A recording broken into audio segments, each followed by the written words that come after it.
Bonjour à tous, ravi de vous retrouver dans un nouveau JT des Voironnais. La 42e fête des retraités de Voiron se déroule du 22 au 26 janvier.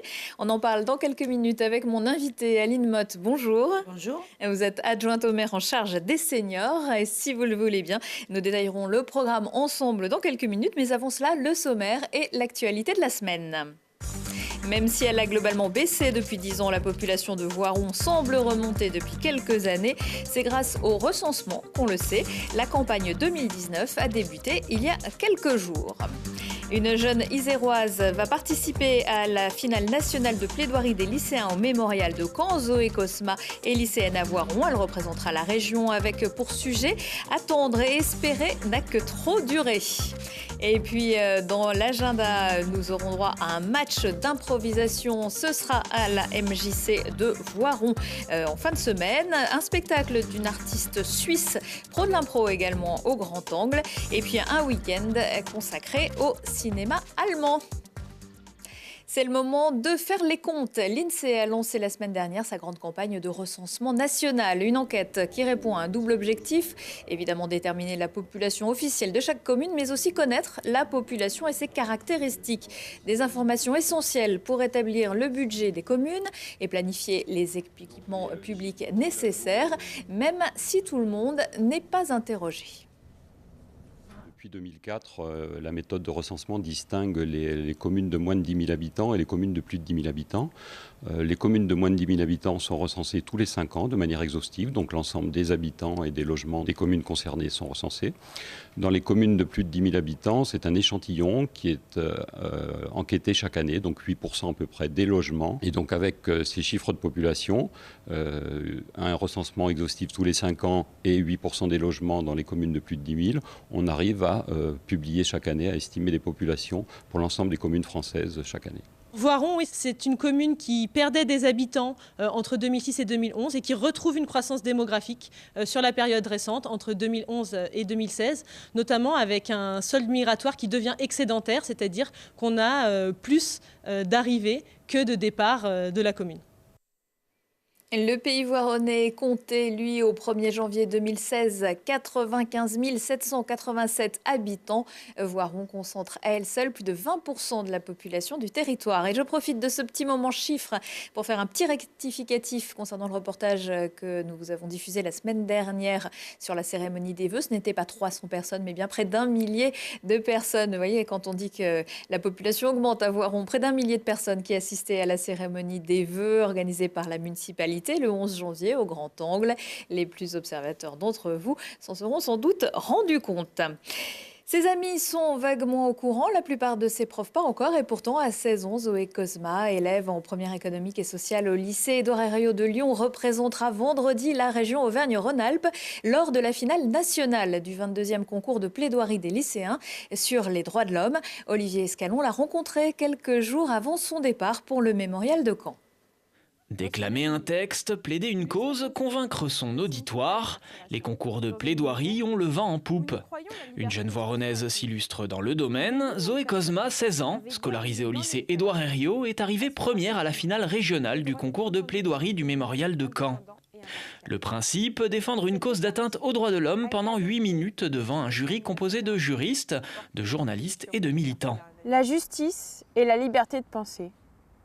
Nous sommes d'accord pour dire que ces valeurs sont nécessaires au bon fonctionnement de notre pays, tout comme à l'existence d'une cohésion sociale. Pourtant, aujourd'hui, la justice et la liberté de penser ne sont pas présentes dans de nombreux pays. Un serait déjà trop. Le sujet de sa plaidoirie, Liu Xiaobo, est la défense de la liberté d'expression et de l'indépendance judiciaire. Donc en 4e, j'ai lu Le Comte de Monte Cristo. Et ça m'a beaucoup marqué sur la condition des prisonniers et sur l'injustice qui peut être parfois faite puisqu'ils ne sont pas forcément jugés ou injustement. Et ils sont emprisonnés dans des conditions terribles. Et donc je me suis intéressée à plusieurs personnages. Et comme je ne pouvais pas tous les mettre dans ma plaidoirie, je me suis particulièrement intéressée à Liu Xiaobo. Liu Xiaobo, militant des droits de l'homme chinois, emprisonné arbitrairement et décédé en prison en 2017. Zoé ambitionne d'entrer à Sciences Po Paris. C'est en discutant avec une camarade qui a le même objectif qu'elle découvre l'existence de ce concours. Elle est emballée. le fait de pouvoir défendre cette cause, de pouvoir prendre la parole et de pouvoir rencontrer d'autres personnes qui ont aussi envie de défendre des causes me passionne. Après le niveau régional, reste maintenant la finale nationale du concours qui se tiendra au Mémorial de Caen. Si le professeur de théâtre de Zoé n'était pas dans la préparation du concours, il ne tarit pas d'éloges sur ses qualités. Ça ne m'a pas surpris, parce que Zoé est quelqu'un d'extrêmement curieux. Elle est à la fois curieuse, enthousiaste, et tout ce qui est de l'ordre de la parole, je pense, l'intéresse vraiment. Ce qui la caractérise le plus, je pense, c'est l'idée d'énergie. Elle a cette présence et cette envie d'être là. Après ses études, Zoé souhaite faire du stand-up pour traiter de sujets engagés avec l'arme de l'humour. Et le jury des plaidoiries des lycéens sera présidé par l'auteur et dessinateur du célèbre chat, Philippe Geluck. Quelques résultats sportifs en basket. Ça a joué samedi dernier au gymnase Chotard à Voiron, leader de leur poule de National 1. Les Voironnaises ont battu la Lanterne Rouge, Brive 81-53. C'est la 11e victoire de la saison pour Voiron. Les filles du PVBC marquent une pause avant un déplacement à Orthez le 4 février. Et puis en rugby, dans le championnat fédéral 2 dimanche dernier, Voiron n'est pas passé loin de l'exploit chez le leader Rumilly, mais à cause d'une pénalité ratée, ils ont raté le match nul. Score final 18-15, c'est déjà pas mal. Prochaine rencontre pour le SOV à domicile le 27 janvier avec la venue du deuxième Annonay.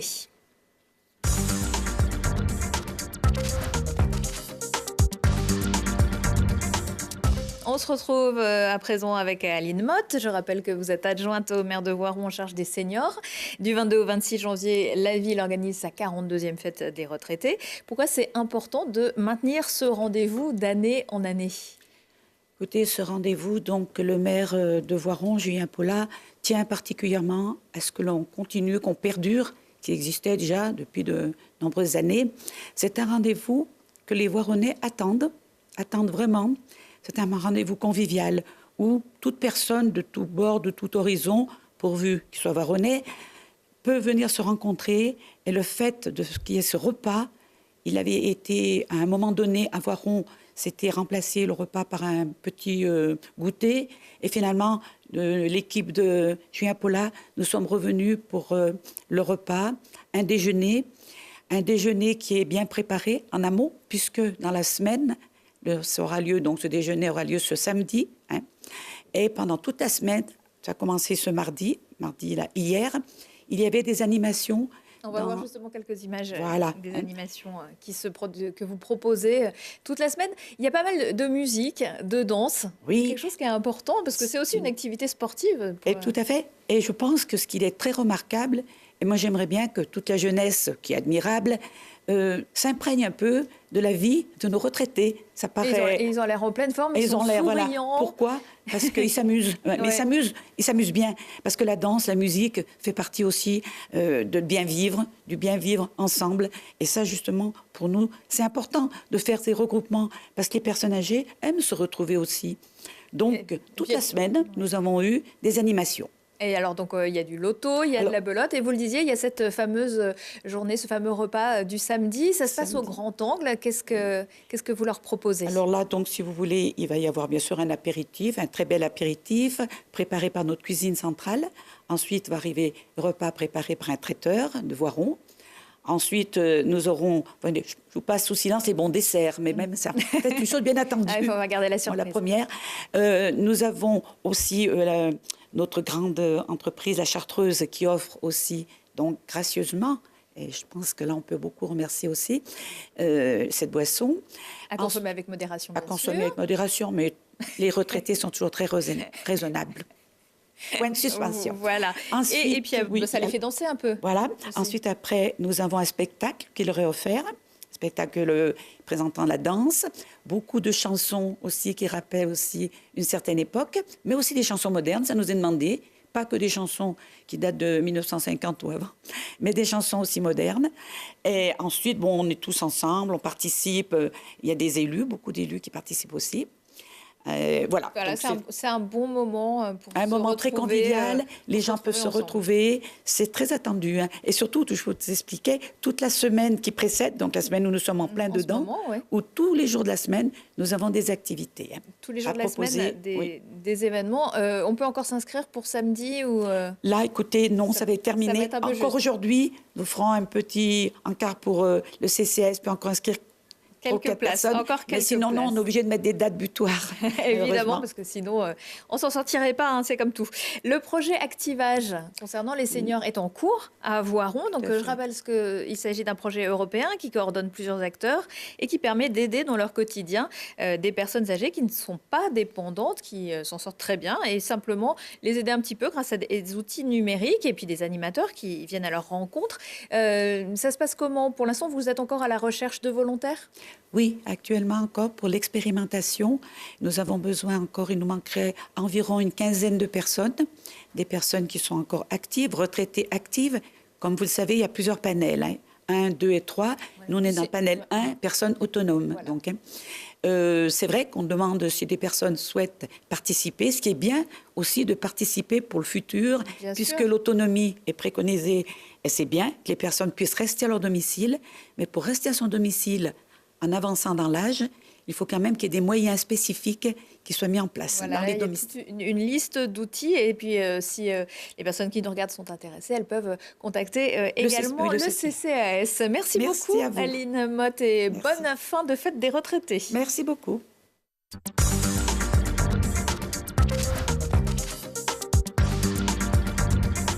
Éric Métayer, Jamel Debbouze, Sophia Ramou, Arnaud de sa mère, tous ces artistes sont issus du théâtre d'improvisation, une technique qui fait la part belle au lâcher-prise, mais pas seulement. La répartie sera de mise vendredi 25 janvier à la MJC de Voiron pour un match de catch d'impro. Le principe est simple, chaque équipe n'a que quelques instants pour imaginer et jouer un sketch à partir d'un thème proposé par le public et tiré au sort. Le gagnant l'emporte à l'applaudimètre. Le Grand Angle accueillera, lui, une jeune comédienne et auteure suisse de la compagnie TBK. Ce sont ses initiales. Les Suisses sont un pragmatique. Et d'autres, c'est à découvrir, un solo à découvrir le mardi 29 janvier. Un spectacle construit un peu à la manière d'un épisode de striptease qui fait irruption dans la vie des gens ordinaires pour en montrer la violence, la grandeur, la cruauté et la beauté. Elle aussi s'y connaît en impro puisqu'elle a fait partie de l'équipe suisse professionnelle d'improvisation avec laquelle elle a disputé la Coupe du Monde. Elle s'appelle donc Tiffany Beauvais-Clamette. Le cinéma allemand à l'honneur le week-end prochain au cinéma Passerelle les écrans grâce à l'association Amitié Voiron-Erford. Au programme 2 films sortis en 2018, Révolution silencieuse dans la RDA de 1956 et Une valse dans les allées, une romance poétique dans un supermarché. Chacun d'entre eux est diffusé le samedi et le dimanche en version originale. Bien sûr, samedi à 20h et dimanche à 16h15, les projections seront introduites par un propos liminaire et suivies d'un débat. C'est la fin de ce JT des Voironnais que vous retrouvez le mercredi à 18h45 et 20h45 et en replay sur telegram.net. Je vous souhaite à tous une excellente semaine.